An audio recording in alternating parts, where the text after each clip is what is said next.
بسم الله الرحمن الرحيم.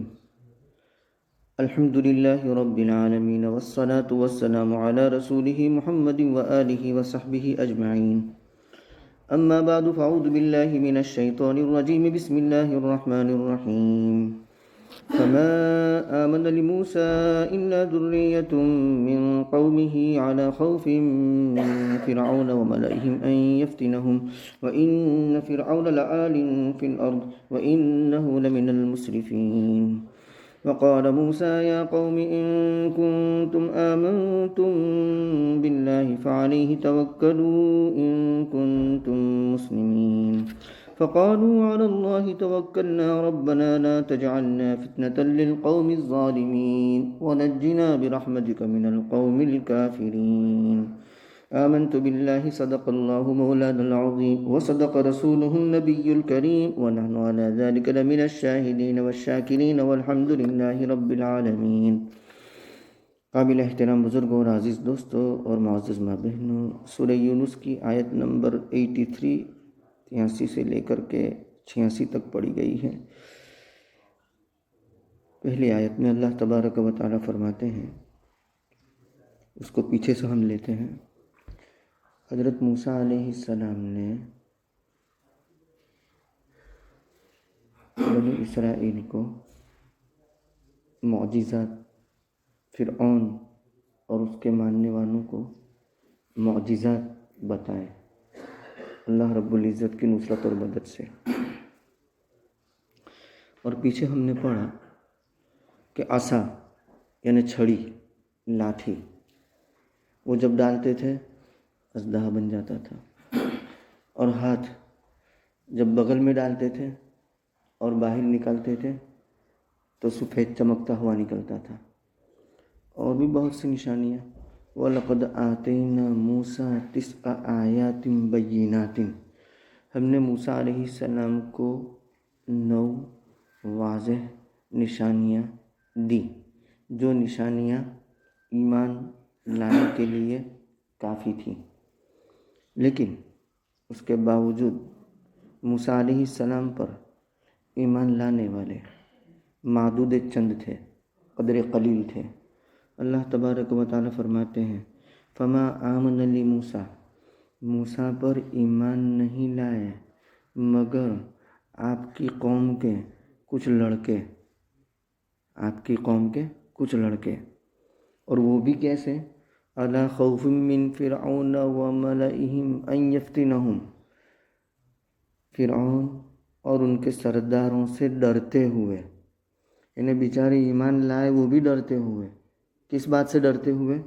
ان یفتنہم، یہ کہ فرعون اور ان کے سردار کہیں ایمان لانے والے نوجوانوں کو اور لڑکوں کو بچلا نہ دے، مطلب تکلیف میں مبتلا نہ کر دے.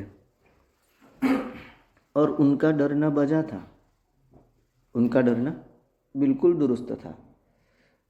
اس کی علت بیان کی آگے کے حصے میں کہ فرعون پاورفل تھا. اس نے تو ایک موقع پر اپنے سرداروں سے مخاطب ہوتے ہوئے یوں کہا تھا وقال فرعون یا ایھا الملأ ما علمت لکم من الہ غیری. فرعون نے کہا اے سرداروں، میں نہیں جانتا کہ تمہارے لیے میرے سوا کوئی معبود ہے، یعنی میں ہی تمہارا معبود ہوں. اور دوسرے موقع پر اس نے یوں کہا انا ربکم الاعلی، میں تمہارا سب سے بڑا رب ہوں. یہاں تک کہ جب موسیٰ علیہ السلام نے فرعون کو حقیقی رب کی دعوت دی کہ رب السماوات والارض وما بینہما رب المشرق والمغرب یہ کہا، تو اس وقت فرعون نے اپنے چہیتے وزیر حامان سے کیا کہا؟ وقال فرعون یا حامان ابن لی صرحا لعلی ابلغ الاسباب. اے حامان، تو میرے لیے ایک محل بنا تاکہ میں راستوں سے پہنچوں. کون سے راستوں سے؟ اسباب السماواتی، آسمان کے راستوں سے. یہ موسیٰ علیہ السلام میرے علاوہ کسی اور رب کا دعویٰ کرتے ہیں کہ وہ معبود ہیں تو ذرا میں دیکھ لوں اسے. فَاطَّلِعَ إِلَىٰ إِلَٰهِ موسیٰ کہ میں موسیٰ کے رب کو جھانک کر دیکھ لوں. فَاطَّلِعَ إِلَىٰ إِلَٰهِ موسیٰ. آپ اندازہ لگاؤ کہ اس کو اپنی اقتدار کا کیسا نشہ ہوگا، اپنے پاور کا کیسا نشہ ہوگا کہ موسیٰ جن کے بارے میں کہتے ہیں ذرا میں جھانکوں اور دیکھوں کہ کون سا ان کا رب ہے. یہ پاور کا نشہ تھا، اقتدار کا نشہ تھا. میرے عزیزوں، میرے بزرگوں، نشے بہت سارے ہوتے ہیں. شراب کا بھی ہوتا ہے، علم کا بھی ہوتا ہے، تقوی اور پرہیزگاری کا بھی ہوتا ہے، مال کا بھی ہوتا ہے، اقتدار اور پاور کا بھی ہوتا ہے. یاد رکھو، شراب کا نشہ تو اتر جاتا ہے لیکن یہ پاور کا نشہ ہے نا، وہ اترتا نہیں ہے. مال کا نشہ بھی رہتے رہتے عارفین یوں کہتے کہ اتر جاتا ہے، لیکن جاہ کا نشہ یہ اترتا نہیں ہے. پیر قبر میں لٹک رہے ہوں گے، اس کے باوجود عہدہ چھوڑنا نہیں چاہے گا. تو یہ اقتدار اور پاور کا نشہ ایسا ہوتا ہے. تو دوسرے نشے تو اتر جاتے ہیں وقت گزرتے گزرتے، لیکن اقتدار کا نشہ اترتا نہیں ہے. وہ کسی کہنے والے نے کہا کہ ذرا سی پی کے بہکنے لگے ہیں، ذرا سی پی کے بہکنے لگے ہیں، ذرا سی پی کے بہکنے لگے ہیں، اور پی لیتے تو کیا ہوتا، اور پی لیتے تو کیا ہوتا. یعنی وہ کہنے والا یوں کہتا ہے کہ ایک چھوٹا سا عہدہ مل گیا ہے، اس میں تو بہک گیا ہے، اگر بڑا عہدہ مل جائے تو کیا ہوتا. تو ذرا سی پی کے بہکنے لگے ہیں، اور پی لیتے تو کیا ہوتا. وَإِنَّ فِرْعَوْنَ، یہ علت بیان کی، ان کا ڈرنا بچا تھا اس کی. ایمان لانے والے لڑکوں کا ڈرنا بجا اور درست تھا. اس کی علت بیان کی کیا، کہ اس لیے کہ فرعون چڑھ رہا تھا زمین میں، علو اور بلندی اختیار کر رہا تھا. وہ سمجھتا تھا کہ میں جو چاہوں کر سکتا ہوں، میں جو چاہوں کر سکتا ہوں. وَإِنَّهُ لَمِنَ الْمُسْرِفِينَ. دوسری علت کہ اس نے ہاتھ چھوڑ رکھا تھا. مطلب یہ کہ وہ جب کسی پر ظلم کرنے آتا تھا تو حد سے بڑھ جاتا تھا. ظلم اپنی ذات کے اعتبار سے برا، اس کی ایک حد ہو، لیکن ظلم میں بھی وہ حد سے بڑھ جاتا تھا. ہاتھ اس نے چھوڑ رکھا تھا. مصرف اس کا معنی ہے ہاتھ چھوڑ رکھنا، ظلم میں حد سے بڑھ جانا، کسی بھی کام میں حد سے بڑھ جانا. کلوا واشربوا ولا تسرفوا. کھاؤ پیو، اسراف مت کرو. کھاؤ پیو لیکن اسراف مت کرو. اب لا تسرفوا میں اوور ایٹنگ،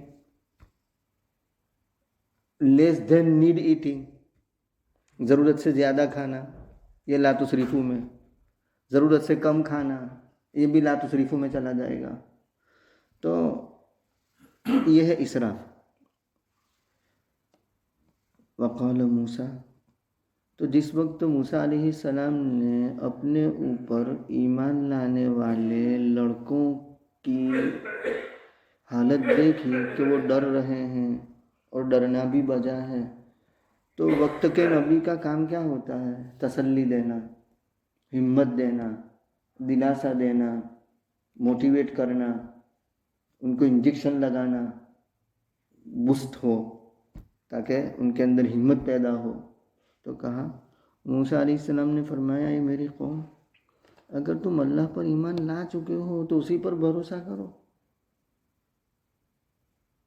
اس کی مدد ہوگی، اس کی نصرت ہوگی تو کوئی بال بینکا کرنے والا نہیں ہے. تم اللہ کے لیے ہو جاؤ تو اللہ تمہارا بن جائے گا. من کان للہ کان اللہ لہ.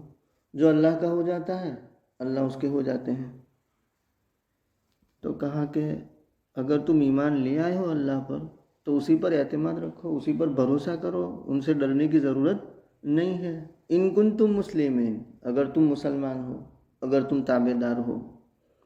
تو جواب میں ان لڑکوں نے کیا کہا جو ایمان لانے والے تھے؟ وہ ذریت نے کیا کہا؟